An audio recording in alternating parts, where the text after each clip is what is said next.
All right. Like mentioned, we are joined today by a very special guest. I'm not going to say the name until the end of the intro, which, looking up the resume today, pretty impressive. Pretty impressive. I didn't know it was this long, but a native of Powers, Oregon, which checked it out. 2021 population was 712 people. Played his college baseball career at Linfield College in Oregon, earning his bachelor's degree in political science. Also important to note, he had on top of that a graduate degree in Homeland Security at the American Military College in 2007. Yeah. Started his coaching career at Lower Columbia in 2001 as assistant coach. From there, moved to Tacoma Community College 2005 to 2010. After taking the Titans to 5 years of playoff baseball, he went down the road to Seattle U. Was a hitting coach there for 1 year. Important to note that summer he was head coach of the Myrtle Beach Ghost Crabs. I believe the legendary Tyler Caserta played for him there as well. But that's just what I heard. After a stellar season with the Ghost Crabs, he got down head coaching gig at Lower Columbia. Good year there with the Red Devils, 34-14.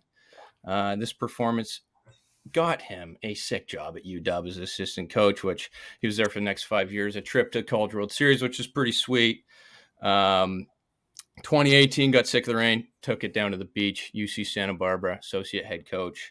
Also 2018, saw the fine ginger and salt beard take over the head coaching role of the Irish national baseball team, leading them to a top 20, or top 50 international ranking. I also heard top 1 Guinness drinking as well. I heard that in there, but could be true, could be not. After 2 years at the beach, professional debut when he was hired as minor league hitting coach for the Minnesota Twins.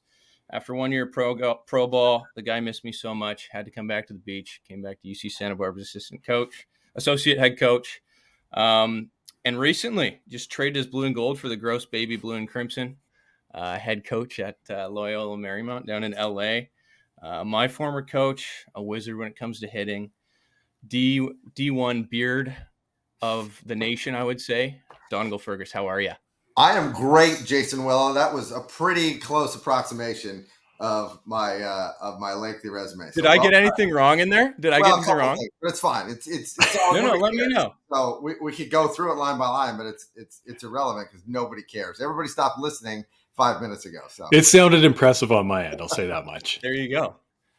Yeah, your LinkedIn came in handy today. I'm really glad to be here. I appreciate you having me on. It's been too long since I've heard your voice. I know, it's been good. And you reached out, and we, as soon as you said you wanted to come on, I was like, this is a great dude. I told Bagger.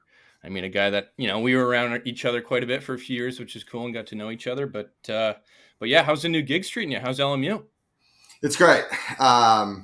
It's anytime you take over a new place, you sort of feel like an idiot because you don't know how to do anything, right? You don't know how to fill out the expense reports, and you don't know how to fill out, the ARMS workflows and all of the new things that the school has in place for their process. But other than that, it has been really exciting to be here, and it's in a great place. And you know where we're at. We're in a place that's perfect for me, right? We're 5 minutes from the beach, and it's great weather. It's a great campus.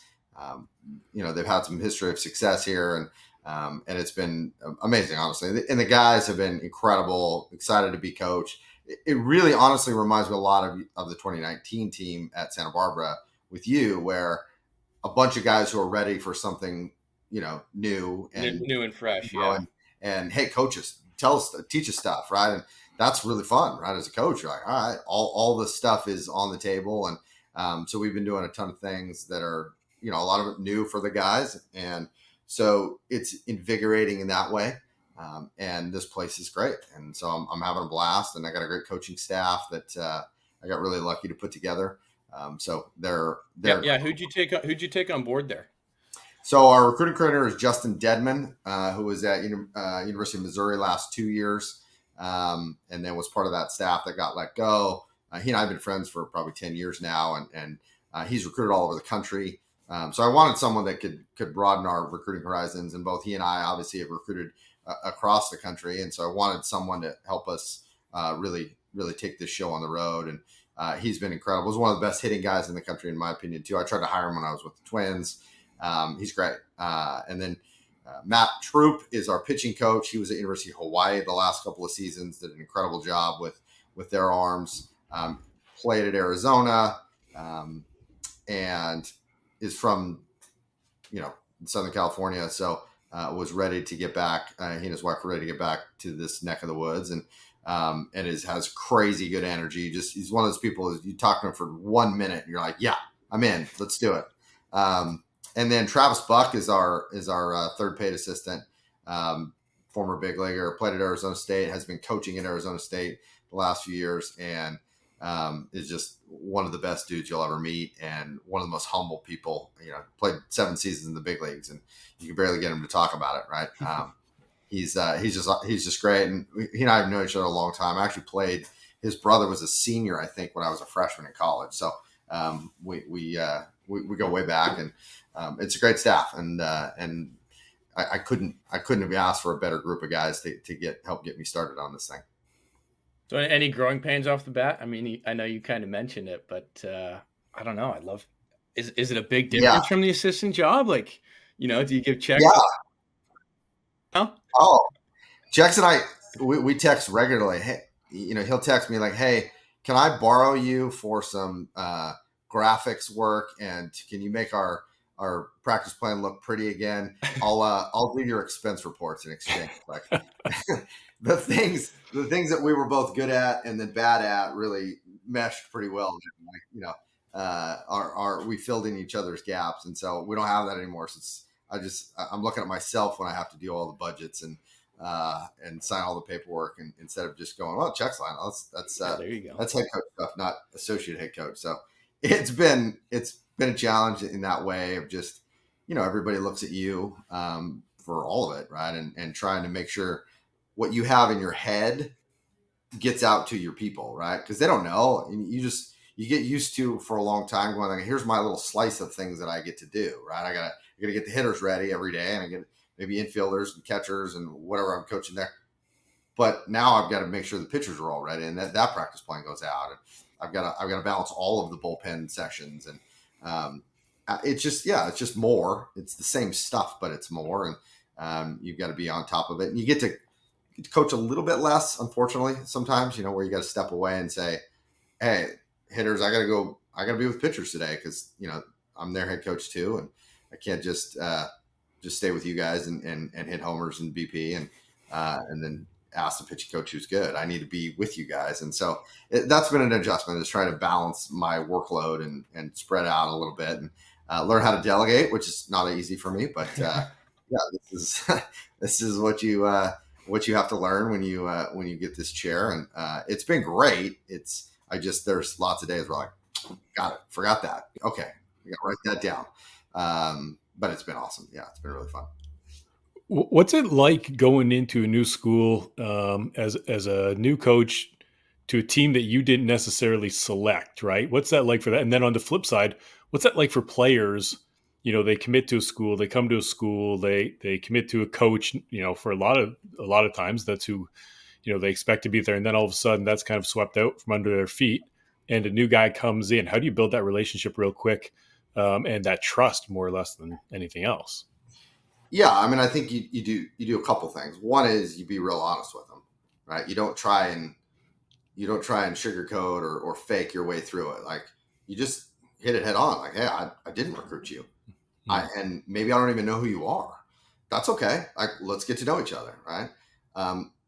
It was a little bit easier with this group because we played them every year, so everybody that was returning knew who I was because we played them. And a lot of them I at least had a conversation with in the past, because I, in the recruiting process, or, or they knew players on, our team at Santa Barbara. And so there was at least a base of understanding. They knew what we had done at Santa Barbara, and we had a reputation going into that, which really helps, obviously, that it wasn't like, well, who's this guy? Like, where'd they get him? I'm just up the road, and that really helped, because we had a starting point to work from. But really, it is that honesty part, which is, I'm going to come in and do this. Here's what I do, and here's what you can expect. And you can go ahead and assume that things will be different in lots of ways. and we won't even know all of the ways they'll be different, but that's okay. That's not a good thing or a bad thing. It just is what it is, right? And we'll work on those things together. And one of the things I tried to do right away was tell them, I need your help. Like, I need you to tell me what you already know how to do and what you don't, what you were good at, you know, and how do you need, do you feel like you need to be coached? And I tell this story all the time, and I give this kid a lot of credit, but the very first Zoom call I had with this team. So I get off of the Zoom call with Santa Barbara, right? So Chex and I are like, hey, let's do a Zoom with everybody, because everybody was scattered in the summer, right? And let's do a Zoom, and we'll tell the team that you're leaving. Super emotional, right? I can't even get 2 sentences out, and I'm just crying. And I said, hey, I'll text y'all, like, I love you, but I gotta go. So I get off of that Zoom call because I can barely function, and I got to switch immediately to a Zoom call with the new team. With these guys. And, my new AD introduces me and does this whole spiel about it. And then I got to talk to the team. So I ramble on about God knows what, say how excited I am to be here and all that stuff that was real. But your brain's sort of in a fog from that moment. And so then I say, well, hey, does anybody have any questions or anybody want to say anything? Right? You want to tell me something? And a kid named Sam Biller, who's been around a minute here and has been hurt and kind of has had some bad luck and hasn't really gotten it going, but is a good player. He raises his hand. He says, yeah, we just want to tell you that we're really excited that you're here. We know who you are and what you do. And we're excited for that. We think this is going to be great, but just so you know, we got a really good thing here. This group is awesome. We really like each other. We really enjoy being around each other. We've got a really good culture. We've got a good thing going. And he didn't say the next part, which is, don't F it up. Yeah. And he didn't need to, because I got what he was saying, which is, hey, don't feel like you need to come in here and, lay the hammer down or clear the decks or, fix something that's broken. We've got a good group. We just want you to come in and coach us. And that really helped me understand where to start with them. And so our conversations were all built around this concept of, hey, I'm just here to help you. Right? I just happen to be now the one who's going to, right? I know we didn't start out this way, but that's okay. We are here together. We're all excited about it. What do you need? And we started from that premise. And then I was able to tell them, here's what I need. I need you to work really hard for me. I need you to be receptive, and I need you to help us bring in more people, right? Because we didn't have enough players. We were short on the roster. So we had to recruit 13. We signed 13 guys in 1 month in July, basically. And which is basically a year's worth of recruiting class in 1 month. And they were instrumental in that. They had to help us with recruit visits and bringing people in. And I mean, we owe them a huge debt of gratitude just to be open to that. Right. And they could really easily gone, hey, that's not our problem.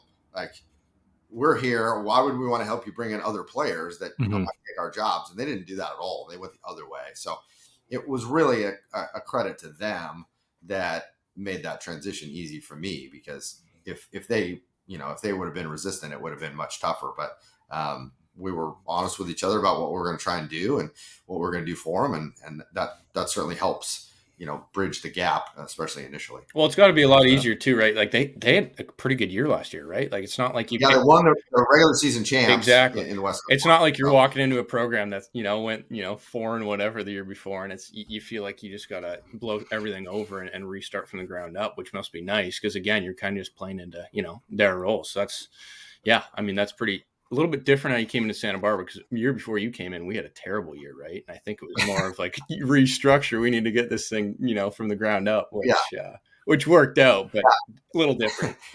But also that your group, you had a bad year, but you weren't a bad team. Yeah. And it wasn't, Chex, is an incredible coach, and he had gotten that thing in the right place. You had had a rough spell, but it wasn't like we were restarting from zero. Like, I just came in to help fix the offense. The pitching was good, and there were talent all over the field. Like, that wasn't an issue. It was just we had to get some offensive stuff going. And so for me, it was really not dissimilar, which is I just got to do my thing and help a group, kind of reach a little bit more of their potential or let a little bit more of their ability come out. And that's, I feel like this group is there's some things that they don't know how to do yet or not very good at, or we have a lot of pitching to replace. There's no doubt, like we lost like 200 innings from last year's team. So there are some things that we really we'll see what happens, but it is a group that has some ability and has experienced success, right? And your group had experienced success, not all of them, but some of them. Yeah, a bunch of guys going to World Series, and yeah. Right. Yeah. You still had some guys, T-Row and those guys that were still left over. And so it really is, in a lot of ways, very similar. There's some different specifics, but not, you're not starting from zero. You're not building this thing up. This is a good place. And it was one of the things I wanted, is if I was going to leave Chex and the boys at Santa Barbara, it was going to be for a place where I wasn't having to start from absolute ground zero. Yeah. Yeah. You've mentioned hitting a couple times there, Ferg. Is that kind of your strength in coaching, or wizard, man? Or what? I got Jason Willett to hit some homers, so. He can run it. You're not a coach; you're a magician. Yeah, I mean, hitting is what I've done. I think what I'm good at more than anything is just being able to connect with guys and helping them figure out how to get themselves out of their own way much of the time, right?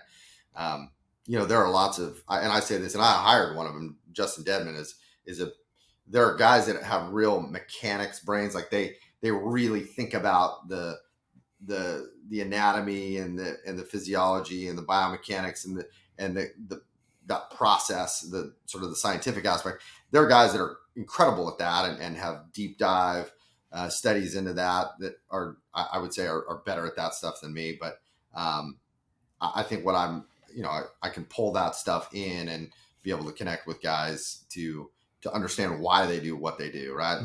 Like, why do I struggle with this? Why do I keep doing this? Well, it's probably because of X, Y, and Z, and we can adjust the way we train or adjust the way we think or adjust the way we move. Now some of those mechanical things can get cleaned up. And so that's what I try and do overall and pitchers now included, right? Being head coaches, I'm trying to get guys to understand, hey, what have your struggles been? And let's kind of run the tape back and figure out, well, what's really causing this? Is it because you have bad mechanics, or are your bad mechanics showing up because you have maybe a mental block in this way, or you're approaching it from the wrong perspective, or you're stuck in one mode and you need some more solutions to the problem. And that's what I think, we've done a good job of it, at Santa Barbara is being able to create really good learners and guys who can continue to get better. And that's what we're trying to do here, is give guys more solutions to the problem of hitting. And I enjoy the process of trying to figure it out. It's really like being a doctor. Somebody comes in with symptoms and they explain it, and then you start poking and prodding and going, does this hurt? Okay, what happens when I squeeze you here? And you can start to figure out, okay, what are the causes and effects of what's going on here? Mm-hmm. And then you test a couple things out, and then you write a prescription and see what happens in 2 weeks, and you go back and run some more tests if it doesn't work. So that's what we're trying to do is get guys to learn about themselves as much as anything. Awesome. Donnie, going back a bit, not every day we get a D1 coach, head coach on the pod, which is nice, but and you don't got to spill your beans. You don't got to say anything that's going to get you in trouble. But D1 baseball, D1 sports in general, kind of drastic change over the past couple of years with, transfer rules and NIL stuff. How have you been? I don't know what the exact question is, but especially as a mid-major, it's pretty obvious, right? It's tough to recruit enough as mid-major, but now when you got NIL in, you got no sitting out for a transfer year. What are you guys thinking? What's your pull? What's your new thing? Because again, you can't recruit like you used to, right? It's not going to work. Well, here's the thing that I'll say. What are your thoughts on it? One or the other. You tell me. You're not wrong. There are so many new factors that play into the whole recruiting cycle, right? You have new recruiting timeline too. We can't talk to kids until August 1st going into their junior year. So it used to be, right, when I first met you, when I was coaching at Washington, and you were like 12 years old and and this skinny little Canadian kid who might turn out to be pretty Yeah, I good. put on like 5'10" since then, so just a little bit bigger. If you liked it at all, you just went and tried to get it, right? You're just like, well, if we're gonna wait and he gets too good, then he's not gonna come here. So we got to just go get it now. And so you didn't really build a roster in a normal way. You didn't go, well, we need some shortstops and we need some pitchers and we need some left field. You just went and got good players as soon as you found them, right? There was a disincentive to wait until you really had evaluated them properly, or you had your top 5 even shortstop targets, right? So that's changed, because now you actually have some time to evaluate players and say, hey, where does this guy rank? Where do we stack up? And who's our favorite, and who are our top targets? And it does give you more time to figure out what they're about and who they are and their parents and the family situation, what they're interested in. And so that's a good thing. The tough things are, yes, NIL makes it complicated in terms of the finances, right? Our place is really expensive. That's our biggest hurdle. It's expensive, but not more expensive than USC or Pepperdine or any of the other schools that are private schools with good academics. But it's a lot of money, and so there is a certain category of player that we're probably not going to get. Right, we're not going to get the same type of guy that we could get at Santa Barbara all the time, because the finances play into that. But I don't look at it as recruiting sucks now, because it's so hard to, everybody is chasing NIL, or it's the timelines condensed. It's just what we have. And if you always look at it as, well, I wish it was like it used to be because I knew how to do that, I think you're always going to be the old man yelling at kids to get off their lawn. And every time you change a rule, every time you add something, it's just another opportunity to do something. Adapt, right? yeah. And so finding a niche is important, right?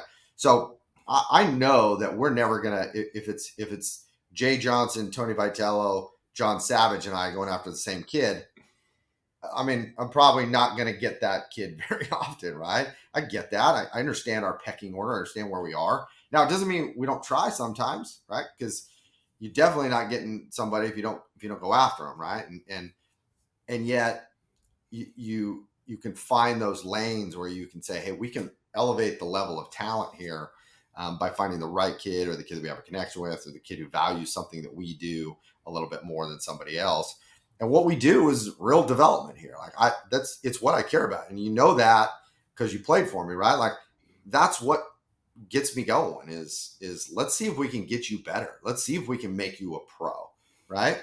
Let's see if we can turn you into the thing that you came here to do, which is what we're selling. Is you want to be a pro? Come play for me, right? Mm-hmm. Look at my track record of being able to get guys to the professional level. Look at it, right?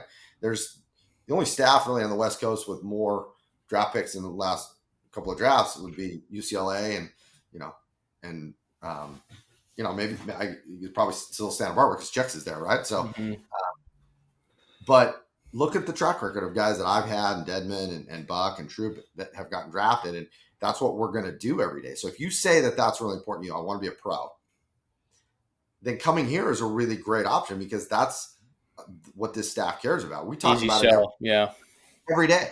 Like I don't buy into that notion that, well, we can't talk about professional baseball or the draft when you're here because you'll get distracted, or you'll be selfish, or whatever. Like, I don't think that's true. I think if we're honest about it, like saying, hey, I want to be a big leaguer, or I want to be a pro, then great. Now all of your decisions should be informed by that goal, right? If I say to you, hey, you need to keep it cool off the field, and and make good choices, in your social life, and the way you eat, and the way you work out and sleep. Like, if I'm only telling you to do those things because I'm in charge of you, you're far less likely to do them than if I can make that connection that they will help you get to where you want to go, which is professional baseball, right? And the same thing in what we teach you, right? We're going to challenge you every day. We're going to give you good stuff. And we're going to teach you things that are going to be required if you want to be a pro. And my theory is, like, if we spend every day doing that together, you're going to be a better player, right? And if you're a better player and everyone else is getting better, then aren't we going to be a better team? I'm pretty sure that's how the math works there, right? And if we're all working off the same premise, if you knew, I would say that no matter what was going to eventually happen with your career, that I was going to have tried everything I could to get you there, right? Like you knew that we were going to try everything. If this didn't work, we'd figure out another swing, right? We just keep going because that was what we were both there to do. And that's what we talk to our guys about, is that's the lane that we're living in. And I think if guys understand that and believe that and trust that, you can ask them to do almost anything, right? You can ask them to do hard things. You can ask them to be unselfish. You can ask them to try and win this game, because they know that you ultimately are still trying to help them get where their ultimate goal is, which is to professional baseball in the big leagues. And so in the recruiting sense, or in the recruiting, process, we're just trying to be straightforward about that. Like, hey, here are our limitations. It's expensive to go to our school, but you get to be in LA, you get to be right next to the beach, you get incredible weather, right? You have access to all that LA has to offer. You have a really, really, really good academic institution. You have incredible coaches who really want to help you, and you're going to play in front of a bunch of scouts, right? Because they all live here in LA. So that's our lane, and anything that is going to, get us in second or third place in the recruiting world is probably based on factors that I can't control, right? Which is the sex appeal of your logo, and and maybe you want to get away from your mom and dad, so you want to leave California, whatever those things are. Like, I probably can't control that. And that's how I feel about the portal too. Like, I don't worry about losing guys in the portal. I don't worry about like, well, I'm going to find this guy, develop him, and then he's just going to leave me and go to LSU. Like, I suppose that could happen, but I don't worry about it, because I know how we're going to treat our guys here and what a cool experience it's going to be here. So if you want to leave that, if you want to leave LA for Baton Rouge, Louisiana, and you want to leave me, okay, then I've either not coached you very well or been a dick to you, and you don't want that. Like, I probably haven't given you a reason to stay. And if I have done all those things and you still want to leave, then what does that say about you? Probably. So I'm not worried about it. Like, that's addition by subtraction in that case. So I choose not to worry about that stuff, because I don't really control any of it. And if we're honest about what we're trying to do, and we're really good at what we say we're going to be good at, that recruiting stuff can kind of take care of itself, and we'll find the right people, and we'll end up with first rounders, and we'll end up with great players, and we'll end up winning a lot of games. Love it, Donnie. Speaking of recruiting, especially things, the way things have changed, since you and I first played college ball, what do you think of the showcase world? How has that changed the way you recruit? And, in a broader sense of things, what do you think of the showcase circuit? Yeah, it's all part of the same challenge, right? Which is, every generation says about the next one coming up, you're soft. You don't know how to work hard. You don't know anything. You're what we say about Willow. Exactly. Right? I said it to high school kids I coach. Same thing. Old and all these things, right? And yet, we all say it about the one coming up behind us, right? And it's like pulling the ladder up behind us when we climb. And I really try not to do that, because it doesn't help, and it doesn't change fundamentally what I need to do, which is I need to find talent. I need to find willing partners in the development process, and then we coach them as well as we possibly can, and we get what we get. If the showcase circuit wasn't there, there'd be just some other format that we would complain about in some way, I'm sure, right? And there are lots of things that are not great about it, right? It doesn't really develop guys who have fought for something to win.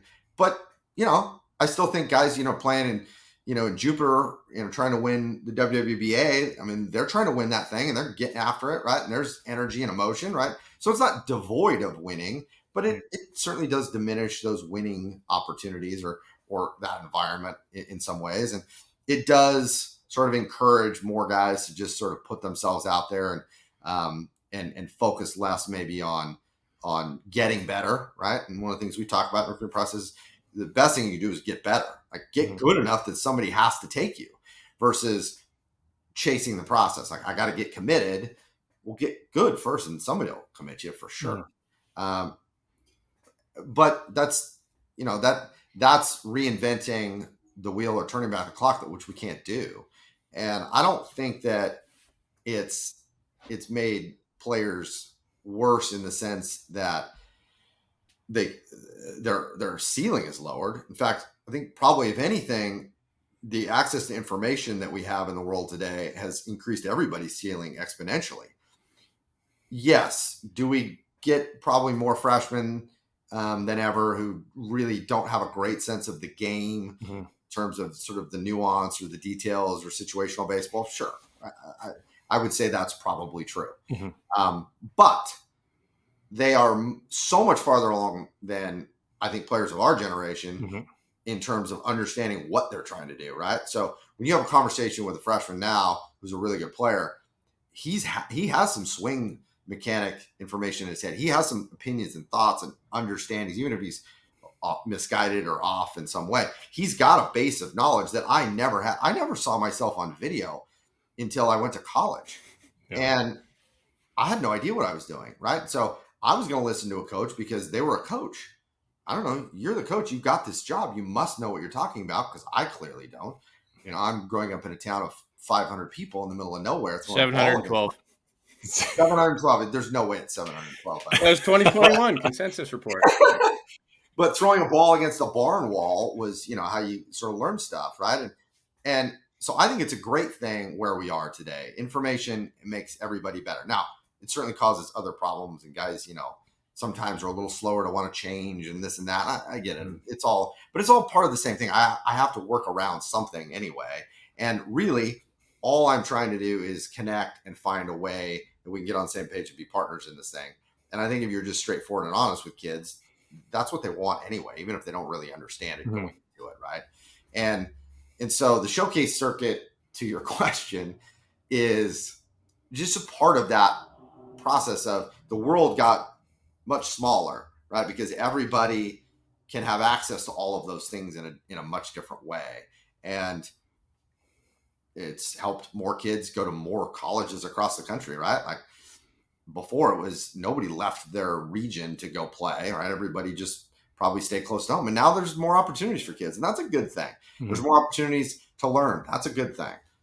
Yes, it would be great if there was a little bit more baseball being taught, or situational stuff and context and maybe skills development. Like, sure. I mean, I can make all those arguments I want, but it doesn't ultimately do me much good, because I'm still going to end up with the kids that I end up with. And if we're good at our jobs, we'll be fine, which is an opportunity for us because we think we're better at the actual development piece. So great. If we're all having lumps of clay, we're going to be better at molding it. Great. That's a win for us. So what about if we're thinking about this, you know, if you're speaking in an educational setting right now, you've got kids who go to the showcase world and you are there as a coach, a D1 coach, recruiting, what things are you looking for at that showcase? Because, you know, we're not watching a full game necessarily. You're watching a workout more or less, right? So what would stand out to you that a kid listening to this podcast might kind of let that soak in a little bit? Pull side pop. We can elevate the ball, huh, Ferg? Elevate on the pull side, baby. Yeah. If you can do that, I can teach you the rest. You're looking for the tools, right? That suggest that there's more coming, right? So is there foot speed? Is there arm speed? Is there bat speed? Is there some athleticism that is maybe hidden by lack of strength, right? A really scrawny little guy who, boy, but he moves around well. He's got great you can see how he approaches the ball on defense, or his barrel's in the right spot. He's just not strong enough to really drive it. Okay, well that's coming, right? And he's got feel, and he can build on that. Or maybe he's 6'4" and lanky, and but that boy can really rip the barrel through there, can really move it fast, right? Or his arm goes really fast. Those are the things that, you know, again, back to the clay analogy, like I think we can mold if we have the parts. I have this theory, had it for a long time. I'm not the only guy with this theory, but if you can make your arm go fast or your feet go fast, at some point I can get you to hit, I think, right? Because the internal wiring to create that coordination to run fast or to throw hard, it's hard to lay dormant forever. It just is, because there is sequencing in your DNA, in your central nervous system that is ready to be connected in the right way, I think. And so for me, that's what we think about and talk about in terms of projection, right? Is there a frame that suggests that physicality is really coming, that coordination is really coming, or is there current coordination but lack of strength, right? Is there foot speed with lack of skill training? Some combination of those things are what we're trying to look for. So if I'm giving advice to a player, I'm saying, if you are not big and strong yet, then get skilled, right? And if you are skilled, get big and strong, right? And being able to show where you're headed is the most important thing for me. I want to know that you're going to get better. If you there's no way you can be the same player now when you get to college. So if there is something in there that you can show us that says there's more coming, there's more in here, I'm showing flashes, I'm showing snippets of that ability or that future athleticism or whatever it might be, then now I'm interested. Those are the things that are important to me. And like I said, like, it's a balance, right? So you either have to have present skill with future projection physically, or physical presence now just needs some skill refinement. Just some combination of those things. Where did Willow end up in that whole paradigm there? Well, broken toys get thrown out, unfortunately. That was Willow was the scrawny little speedster who I thought I could. Hey, feet move quick, right? There you go. Feet move real quick. Like, those feet can really move. Yeah. Well, we know he can't bunt unless he's trying to take one off his nose. Well, yeah. I mean, it's there for that. Ferg don't bunt. Ferg don't bunt. Yeah, that would have never happened under my watch. one year too late, huh? Yeah. Save those teeth. Well, it's funny, Ferg. I think I mean, you and Beggar don't know each other, but I think one guy in common that you guys do know, and kind of cool to see him have some success now. But our crazy French Canuck Eddie Julian, who you had a little bit of time with, but Eduardo, huh? I know we've talked about it, but I think it'd be kind of funny. What did you think of him, and especially swing wise and stuff like that? Just just that classic beautiful swing. Yeah. Like, just it's effortless, it's smooth, it's he just knew how to put it in the right spot all the time. And really one of the more thoughtful students of swing mechanics that I've been around. Like, really thought about it, really was interested in it, really had a lot of his own opinions, which I love. As you know, like, I love it when you're like, hey, what you just said, I'm not sure about that. Like, tell me more. Or like, I'm going to reserve. Like, I love that you have enough of your own opinions to challenge those things. He really worked on his craft. That was probably just a language barrier.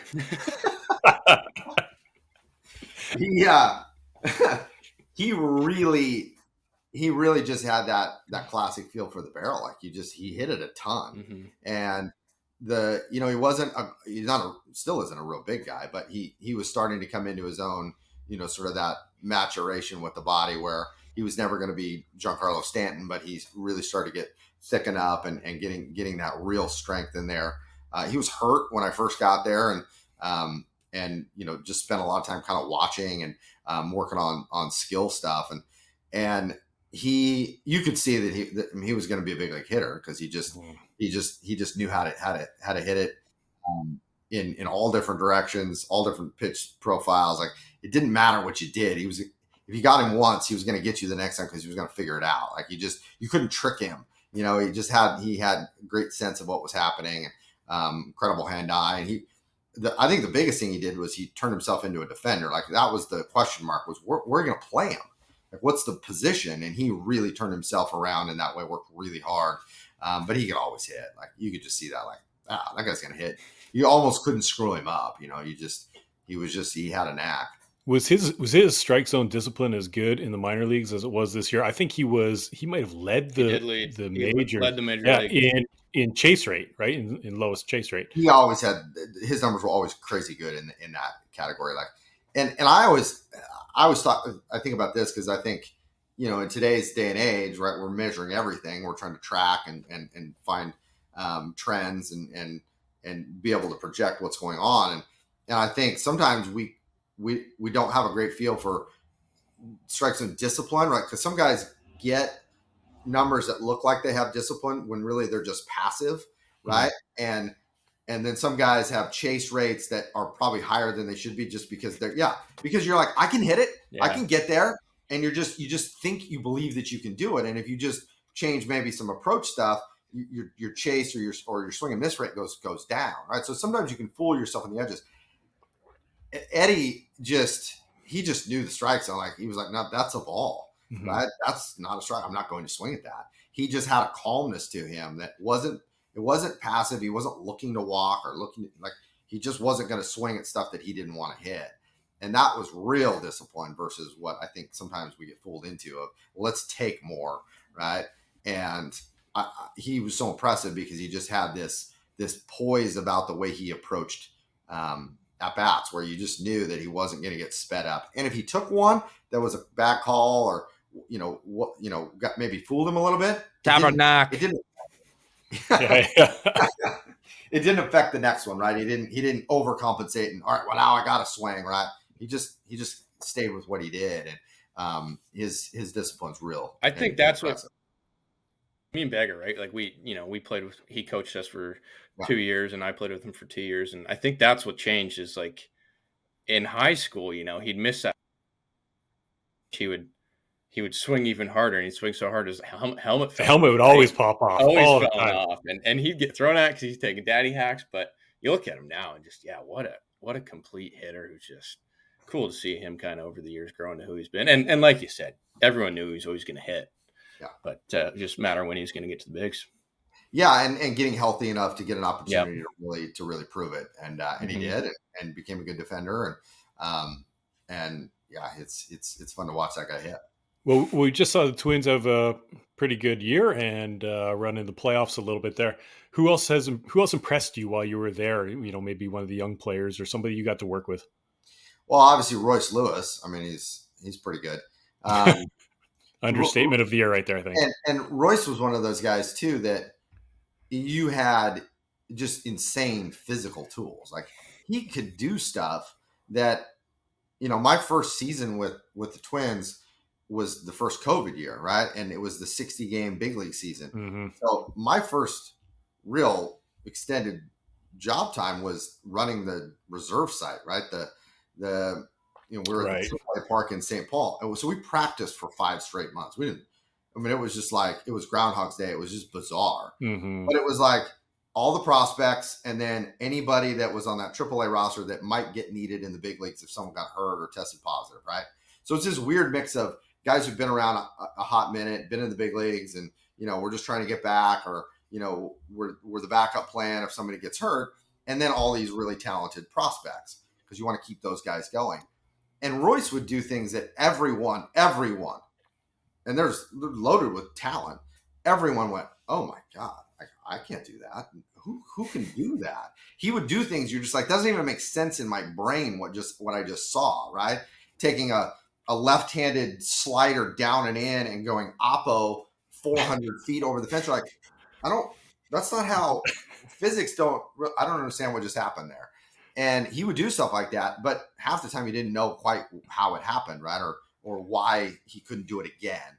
And he, and he is one of the nicest kids you'll ever meet, and really came into his own and learning what he was trying to do, what was his routine and what was his, because he was, he was a real pleaser. He wanted to do, the janitor could say, hey, Royce, I think you should start with your hands a little higher. And Royce would be like, sure, yes, sir, I'll try it up here. He was willing to try anything. And learning kind of who he really was and honing in on what made him so freakishly talented. Mm-hmm. That was just impressive to be a part of in watching his maturation into somebody who can do things that there's not a whole lot of people. It's playing the big leagues is a small slice of the population anyway. Mm-hmm. And then there's a slice of the big leaguers that do things that even other big leaguers are like, that's crazy. Mm-hmm. In that slice physically, he just does things. You're like, yep, I'm not sure how to tell anybody else how to do something like that, right? And he really came into his own, and he was kind of a mess at times, right? He was all over the place, and he'd have big swing and misses, and he'd struggle on defense at times. But the physical stuff was just insane, and watching him grow into his own process and understand what he was really trying to do and what was important to him in terms of keeping him going in the right direction was just really cool to be a part of. Sweet. That's sweet. Well, before you leave, Donnie, quick, how's life, man? How's LA treating you? That's what I want to know. Is it LA's great, man. I live one block. No Santa Barbara. Well, no, it's not. Of course not. Because I don't have checks right down the road. I don't have Kyle's Kitchen. There you go. To get chicken sandwiches. Free shout out. That's a free plug for them. You're welcome, Jay. It's great. I love it here. And, I've got a place in Hermosa Beach. I'm one block off of the beach, one block north of the pier. It's just a cool little neighborhood. I can walk to everything that I want. But this campus is great, and my coaches are awesome, and this group of players are so much fun to be around every day. So I'm a lucky guy, and I'm really enjoying it. I miss Chex and the boys in Santa Barbara, and obviously my kids are still up in Santa Barbara, and so I don't know that they miss me, but I do miss them. It was fun last Saturday. Everybody got to come down. Santa Barbara came down and we played, and my kids came down and saw that too. And so it was really cool to get together with that crew and kind of reminisce and be a part of that day. But I'm super excited to be here and loving every minute of it. Who ate more Mike and Nikes? You or Chex? Chex. Yeah, for sure, huh? Because he didn't like the fact that they hit one homer in the first and we hit two in the bottom of the first, and then he got how he gets stressed out. Yeah. So he had to crush those Mike and Ike's. I let him have them all. Good. Well, Ferg, I want to thank you. And a lot of good years together, and as soon as you said come on the pod, I was like, yes, sir. A guy that we for sure want to have on. So I want to thank you. Wishing Lions good luck this year. Again, till next time, if you like the episode, like it, subscribe. Oppotaco out.